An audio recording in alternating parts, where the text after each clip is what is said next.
이어서 진주에서 전해드립니다.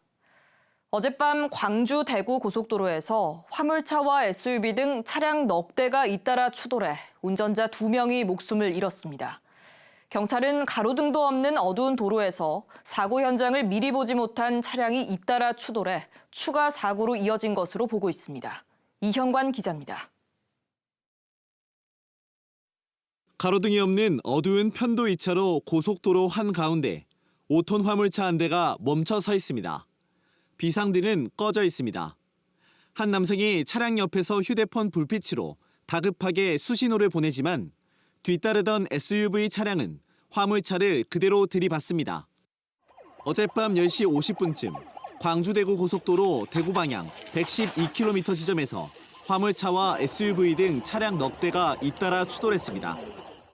사고 현장입니다. 사고가 난 차량 잔해들이 곳곳에 널브러져 있고 바닥에는 차량을 제동한 흔적인 스키드 마크가 선명하게 남아 있습니다. 사고는 먼저 5톤 화물차가 4.5톤 화물차를 추돌하면서 벌어졌습니다. 두 차량은 도로에 그대로 멈췄고 5톤 화물차 60대 운전자는 가슴 통증을 호소하며 차량 왼쪽 문 밖으로 쓰러졌습니다. 하지만 뒤따르던 SUV가 사고 차량을 피하기 위해 1차로 쪽으로 빠져나가면서 도로에 누워있던 60대 운전자를 충격했고 운전자는 그 자리에서 숨졌습니다. 잠시 뒤 또 다른 SUV 30대 운전자도 사고로 정차해 있던 5톤 화물차를 그대로 들이받아 숨졌습니다. SUV 동승자 등 3명도 다쳐 병원으로 옮겨졌습니다. 커브에서 직선 구간으로 바뀌는 곳인데다 사고 차량이 고장이나 후미등이 켜지지 않아 뒤따르던 차량 시야 확보가 어려웠던 것으로.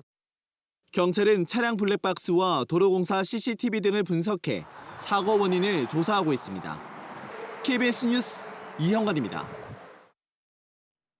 역사문화재연구원이 오늘 진주시 지편면의 한 야산에서 유해 발굴 현장 설명회를 열고 민간인 희생자 유해 41구와 탄피와 탄두, 옷가지 등 유품을 공개했습니다. 연구원은 발굴된 유해가 1950년 6.25 전쟁 직후 국민보도연맹 사건으로 국가 권력에 의해 학살된 민간인 희생자로 보인다며 일부는 회사나 학교 가던 길에 끌려가 학살된 것으로 추정된다고 말했습니다. 하동구는 가뭄으로 인한 농번기 물 부족 문제를 해결하기 위해 가뭄 대책 상황실을 운영합니다. 가뭄 대책 상황실은 총괄 상황반과 농업 분야 대책반, 상수도 분야 대책반 등 10명으로 이뤄져 분야별 용수 상황과 공급 체계를 관리합니다. 진주시 주약동에 있는 한국방송통신대학교 경남지역대학이 옛 창원지방법원 진주지원터에 건물을 새로 지어 2025년 이전합니다. 방송대는 최근 기획재정부로부터 신축 이전 승인을 받았으며 국비 105억 원을 확보해 강의실과 실습실, 영상 강의실 등을 갖춘 건물을 신축할 예정입니다.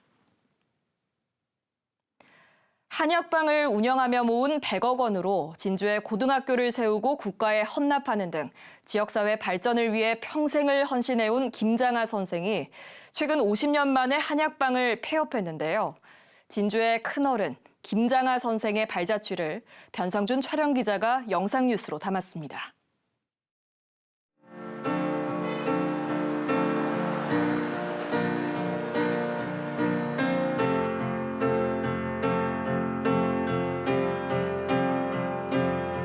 (62년도인데) 그래서 신문에 야구 시험 공고가 났어. 나는 그걸 시험 봐야 한다고 마음인 거야.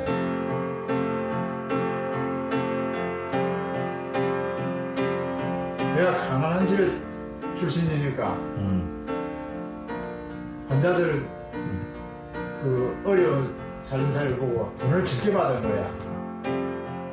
차가 버스가 서면 그 버스 절반은 야마 손님이라.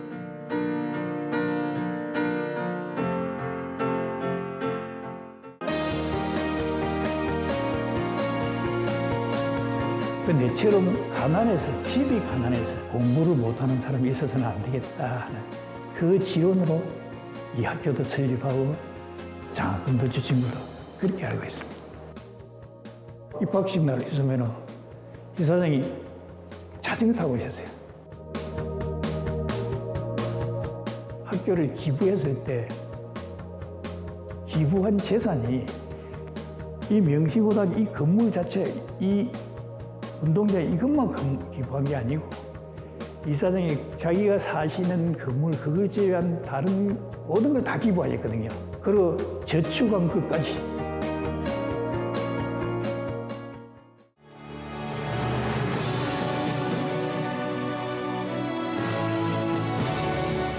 이사장의 세계는 또 다른 세계로 향하고 있습니다. 시민의 단체에서 여러 가지 형평운동이든지 여러 가지 활동을 하시지 않습니까?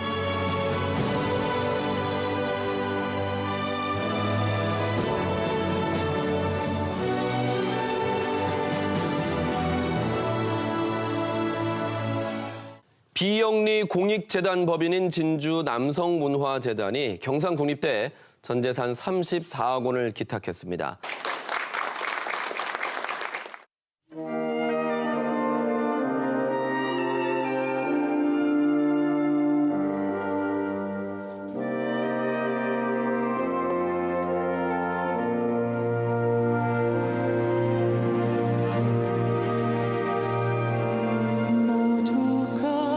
참 저희는 이사장 대단하다고만 생각했지 실제로 하신 거 하나하나 연도를 따져 생각하면 정말 세상에 이런 사람들도 있을 수 있나 생각이 들죠.